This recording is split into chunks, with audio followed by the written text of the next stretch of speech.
Hey Sam, Hey Adele, how are you? I'm good. It's lovely Yes, behind your window there. Got a sunny day up in Hamilton. a sunny day indeed. Yeah. So today we're talking about irritable bowel syndrome. Yeah. Yeah. What is that? Well, it's like a functional gastrointestinal disorder, which is characterized by a spectrum of chronic abdominal pain with altered bowel habits. And it can get further classified into IBS-D, which is diarrhea, IBS-C, which is constipation, IBS-M, which is mixed, and then IBS unclassified. And it's a functional disorder, so it doesn't have any pathology around it. So nothing can be picked up on imaging or blood tests. And so it makes it also very difficult to treat. And just on that as well, it's often considered a non-statement because of its functional origin. Um, as I said, you can't image or test for IBS. So it's often diagnosed when they can't find any other pathology associated with the large bowel. Yeah. That sounds really difficult to like figure it out. So when you say functional, it's like the system isn't functioning properly and they don't really know why, right? Yeah, and there's no imaging to see why you can't identify why it's not functioning properly. So it makes it incredibly difficult to treat.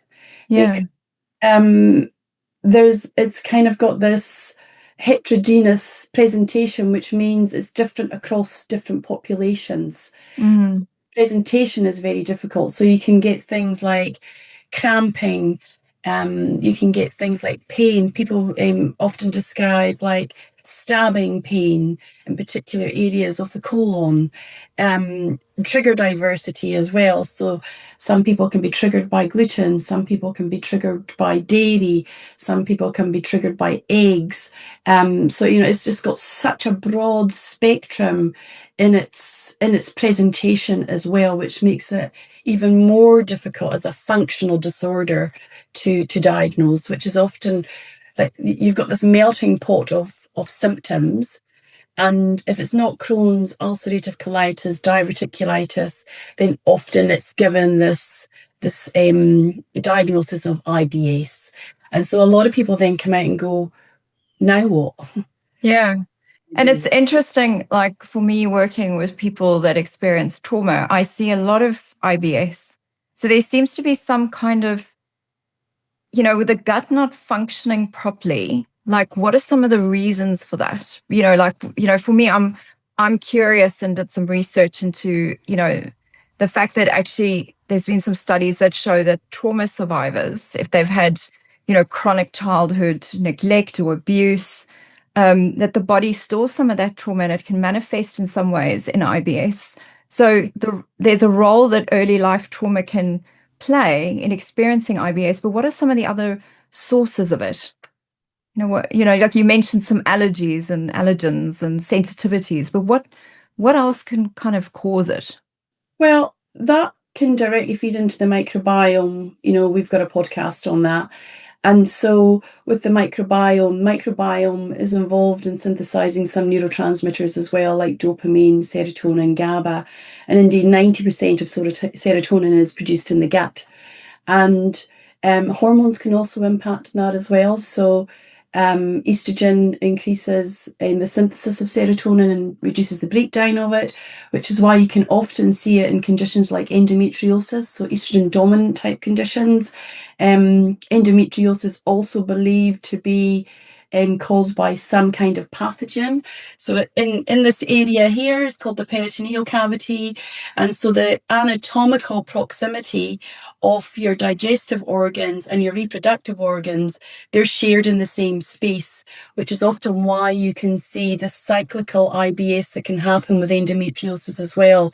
So there's a lot of conditions that are correlated with IBS, and there's a strong correlation between the mental health impact, as you've said, with trauma and IBS, and that's quite significant.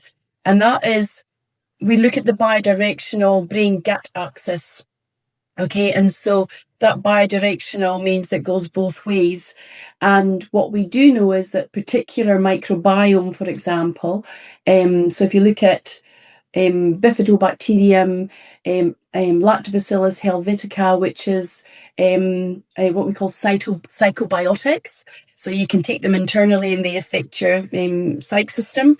So looking at lactobacillus helveticus can be used specifically for anxiety, and it's due to that bidirectional communication that these bacteria actually go back and forth via the vagus nerve. So they send signals, they also produce these neurotransmitters. That's really interesting. So you were talking about this bidirectional kind of, communication system. Yeah. So the nervous system in the gut, I think it's called the enteric nervous system. And I believe that there's like 50 million receptors or neurotransmitters in the gut that actually transmit more from the gut to the brain than the brain to the gut. How does that work? And how does this kind of influence irritable bowel syndrome? Yeah, so you've got the gut-brain barrier. Okay, so if you imagine the brain barrier, it's designed not to let things in. Okay, Mm. and so that's the same with the gut barrier. So I kind of liken it with my clients, patients to it's like glad wrap around these organs to protect the entrance and exit of things getting in and out of these organs. Okay, and so with this bidirectional conversation that happens, it's largely dependent on the diversity of your microbiome. And what we know is that individuals who suffer from depression and anxiety are more likely to have IBS, but these individuals also have a reduced diversity of their microbiome. And Mm. so that impacts on the bidirectional gut-brain axis communication that happens. It also involved this reduced diversity also is involved in manages inflammation. And so we know that inflammation can also impact mental health too through this bidirectional communication. So it's very Yeah. sophisticated. It's very sophisticated neuroscience, and we only know a little bit about it. And I'm sure over as each decade or goes on, like what we knew 10 years ago and what we know now is just the abundance of it is far greater. And it's interesting when you talk about the kind of inflammation component, because of course, when your HPA axis is activated and it sort of releases, a lot of adrenaline and noradrenaline, and then your cortisol stress hormone goes up. Apparently, this also increases the gut permeability, which Yes. then all these good bacteria kind of can seep out and kind of toxins can seep in. And this can kind of raise your inflammatory conditions for IBS, right? Yeah, absolutely. And so when you have challenges to the barrier of the gut, then you can get little protein molecules that kind of can cross this gut barrier. And leaky gut is a kind of loose term that gets banded around, but essentially you've got like zonulin, which keeps your tight gut junctions together, and so they get impacted as well. And so that they kind of keep, they're supposed to be tight gut junctions because they keep everything tight and stop little protein molecules going crossing the gut barrier, because when they cross the gut barrier, then the immune system gets kind of activated, which is always in surveillance, looking around like cameras. Is are we under threat here? Are we under threat? And then that activates the immune system, which can then bring us into long term when you have issues with your gut barrier, is that you can move into autoimmune conditions. So from a naturopathic functional medicine lens, we're always traditionally always done this. We're always looking at what is the health of the gastrointestinal system. And we always look at supporting that with any autoimmune condition, mental health conditions. And now we have science that is on our side to go, yeah, this is why. Like we can see through the neuroscience and through the pathophysiology, whilst IBS isn't a pathology, but we can see through autoimmune conditions. Endometriosis is,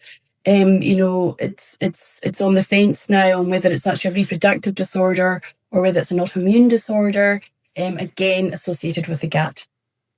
And if we just sort of turn our attention to the mental health side that Yeah. correlates with IBS. So this enteric nervous system can feel emotions. It can actually, it Yeah. can feel pain. It can feel anxiety. So when we talk about like, I have a gut feeling, that's actually like a real thing now that's been shown scientifically that it Yeah. exists. And what's interesting is that the vagus nerve runs from the pelvis through every single organ almost in the body and, and hits into the amygdala. And when you are activated from a stress kind of perspective and the signal gets sent up through the vagus nerve, talk a little bit about like what happens if you're in that fight or flight state, like what is actually happening to the gut? And is the gut actually the one that's informing the brain? Like, how does this sort of work? Yeah, good question. So what can happen when your HPA axis, which we previously talked about, is activated? You end up in this chronic state, okay? And so there was a study done around about 20 years ago in Holland, and it's not a study that I condone, but I had come across this study around primates. And unfortunately, the chimps were separated from their mothers, and they measured their feces with beneficial bacteria whilst they were with their mother, and then what happened to their beneficial bacteria when they were separated from their mother. And what they found was that, which directly correlated, was that when these chimps had high cortisol levels, they shedded more beneficial bacteria. And so if they shedded more beneficial bacteria, the hypothesis was that they then allowed for what we know as common cell bacteria, which is bacteria that normally lives in the digestive system, in colonizing forming units. That's how bacteria is measured in the digestive system. Is that these common cell bacteria, so normal bacteria that should be there, then became potentially pathogenic bacteria because their colonizing forming units increased. And so then that reduced the diversity of the microbiome. And then they ended up with IBS. Wow. Very interesting. Very, very interesting. So there's a real kind of connection. I've noticed it clinically, people that have trouble also expressing emotion, expressing anger, kind of sitting with sadness or fear or even shame, that they have kind of issues with their gut as well. So it's got its own kind of like brain in a way, as we said with the enteric nervous system. It can kind of feel things and then affect how we feel in our entire body. And what are some of the kind of I know with somatic therapy is very, very useful to actually like work with the body and work with the gut. So therapies that look at somatic experiencing or COMI, a little bit of parts therapy, internal family systems.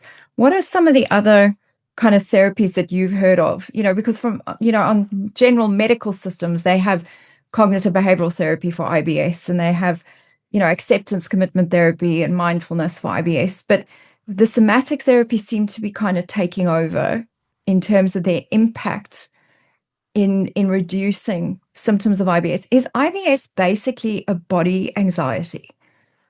Well, you can look at it as a body anxiety, but not to truncate it into one outcome. And so from a naturopathic functional medicine lens, you can have quite targeted interventions. And you're absolutely bang on to look at some emotional psychotherapy is definitely something to be looked at. There is no doubt that IBS is strongly correlated with mental health. Okay. Mm-hmm. And we know that, I think everybody who's listened to this podcast, and my own experience as well, that when I'm under stress, it does affect my digestive system. Okay, that's because 90% of your serotonin is produced in your gut. But the other targeted therapies that you would look at is that you would look at some lifestyle. So how's this person sleeping? That's going to affect their cortisol levels. We know that affects the microbiome.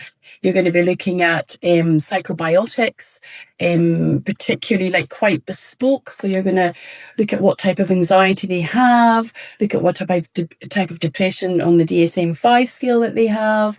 And then you can start to be quite bespoke. You can also do microbiome testing. And I do quite a lot of that in my clinic as well. And then you can start to really look at the diversity, not just looking at bacteria, but looking at yeast, looking at fungi, looking at parasites, looking at viruses that are ordinarily living in the digestive system. And so, we have this focus on bacteria, but there's still so much that we don't know about what yeasts do. Like, we know that candida can cause anxiety as well.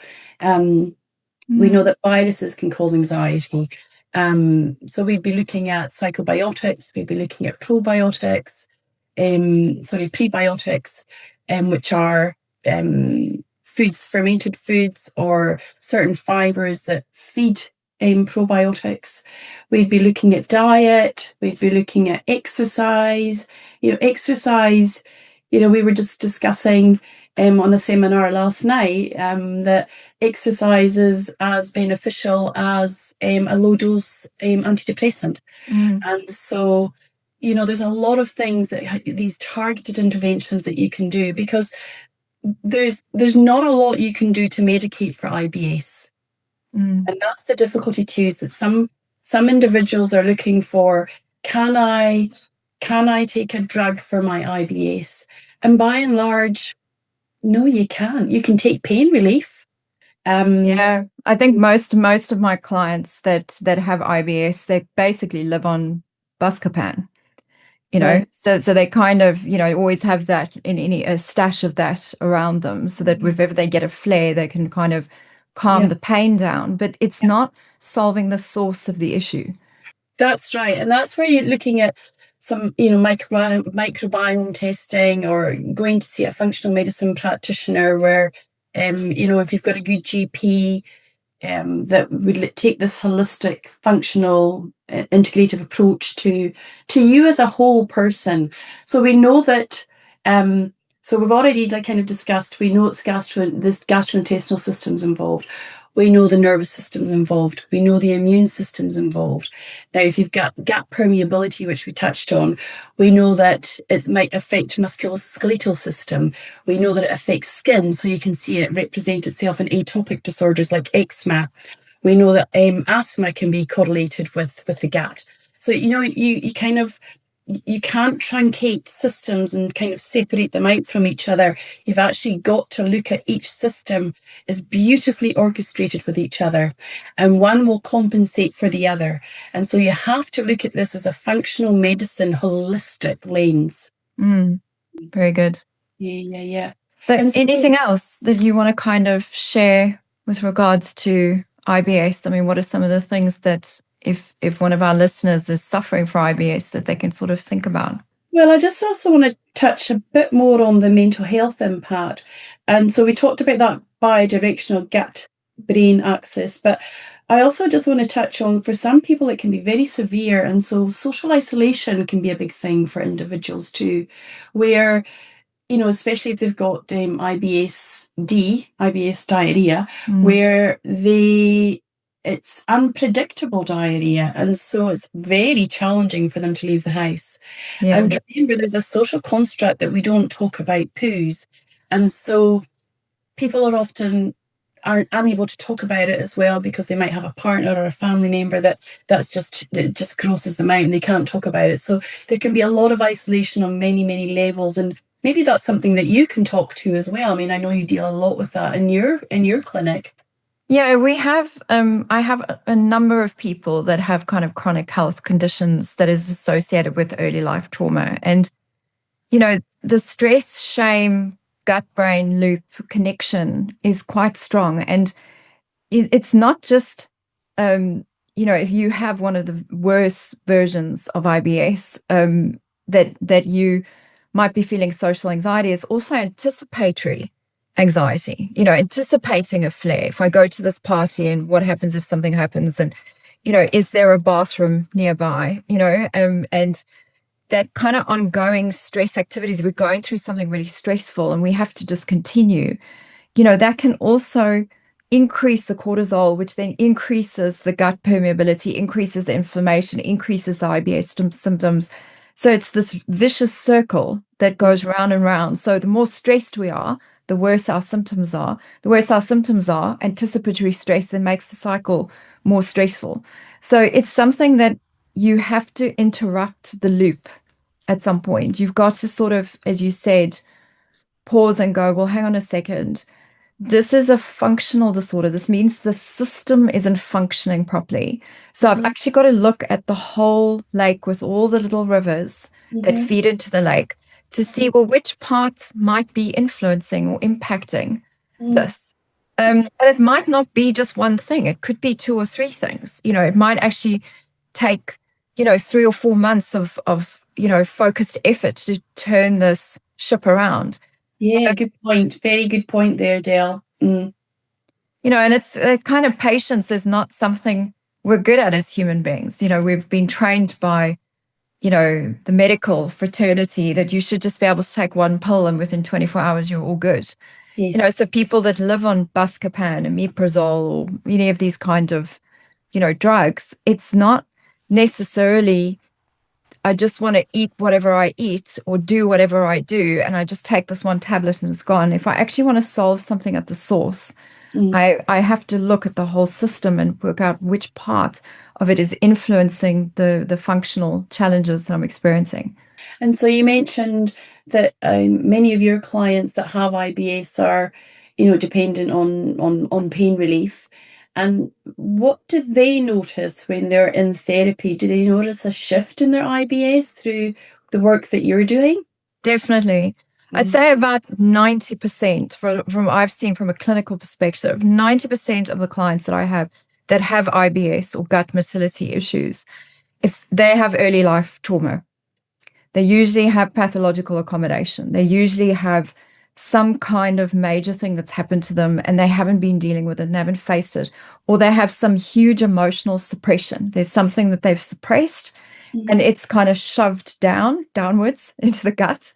Yeah. And the body remembers, the body keeps the score. The body, as Basil von Kolk says, like the body actually lets us know that it's not okay. So, and it's interesting what happens is when you start probing a little bit, because the way I work is similar to how you work. I don't just work with the psychology. I look at the kind of lifestyle factors because in my field of and my real passion of health psychology, it's not just we look at the one thing, you look at the whole system of the person.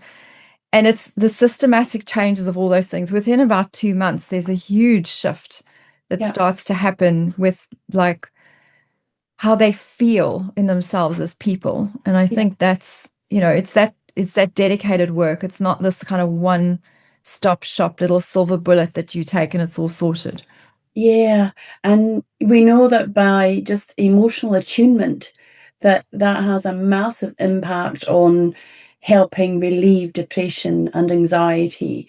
And so you can't see IBS just as a condition on its own. I guess that's what we're kind of summarizing here, is that and you can't see it as depression and anxiety just being the cause of depression. So it's just this multi-pronged approach, but that is significant. 90% of your clients have an impact, a positive impact by doing therapy, mental health therapy. That's fantastic. As long as the mental health therapy has a holistic aspect to it, because it's kind of, there's some people that will just do kind of talk therapy and that might not necessarily be as effective as actually, I'm here, I want the change and I'm willing to change. I'm willing to change my life. I'm willing to actually implement a whole system program in a way so that I can actually look at all the areas of my life that isn't working. And by that, and when you surrender to that level of change and you commit and are disciplined to that level of change, it's quite miraculous what can happen. Yes, surrendering is a very, very powerful word.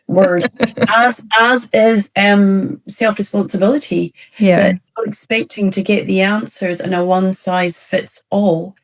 I just can't stress that enough. A one-size-fits-all package doesn't work. So being bespoke with targeted interventions for that individual is the best outcome. Yeah. So I think the real message for today's episode is not that, okay, just do these 5 things and everything's going to be great. Because it's actually a system that isn't functioning properly, and everyone's system is different. Yeah. And that's really the key thing, is you've got to lean in to kind of understand and get knowledge and data on what is going up with, what's up with my system. Because it might not be that you just start eating kimchi and like having some fermented foods and you're going to be all good. Or, Facebook told you to purchase these probiotics and that's going to be all good because Mary said it was great. Yes. Mary's problems might be very different to this, and fermented foods might not actually agree with you. So you've got to kind of lean in that you're an individual and get that kind of more customized understanding of what's up with your system. And for sure, that's right. Like in terms of what you might get prescribed by your GP, like you might get antidepressants, which might work wonderfully for you. You might get antispasmodics, which may also work wonderfully for you, but they're just antispasmodics are just as it's happening there and then. But we kind of want to get to the root cause of why, isn't it? Which is this bespoke prescription is the best way, because it is treatable. Like with the right practitioner and the level of surrendering and willingness to take self-responsibility for sometimes significant lifestyle changes that are required, there is a way forward. Definitely. Okay, so that's it for today's episode. Thank you for hanging out with us, where we muse all things health, relationships, and trauma. Till next time. Thank you. Bye. The information shared on the Naked Insights podcast is for educational and information purposes only, and is not intended as a substitute for professional therapy or counseling. While we aim to provide helpful and accurate insights, individual experiences may vary. If you're experiencing trauma, mental health issues, or distress, please seek guidance from a qualified professional. The views expressed by us as the hosts are our own and do not necessarily reflect the opinions or positions of any affiliated organizations.